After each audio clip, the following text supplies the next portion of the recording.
आप देख रहे हैं इकरा उर्दू न्यूज़। मैं हूं हैदर अली। सरकारी गाइडलाइंस के मुताबिक आज सितंबर महीने का लॉकडाउन को आखिरी लॉकडाउन माना जा रहा है। हो सकता है कि सरकार आगे लॉकडाउन के लिए गाइडलाइन जारी कर सकती है या फिर नहीं, पर ऐसा लग रहा है कि फिर सितंबर का एक और लॉकडाउन का ऐलान सरकार कर सकती है।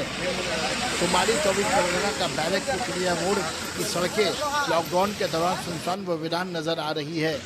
गाड़ियों की आमदोरफ्त बहुत कम है, पर बैरकपुर पुलिस के अहलकार सड़कों की नाकाबंदी करके हर आने जाने वाले गाड़ियों की शनाख्त कर रही है कि वाकई बहुत जरूरी काम की वजह कर मुसाफिर बाहर निकल रहे हैं या फिर नहीं।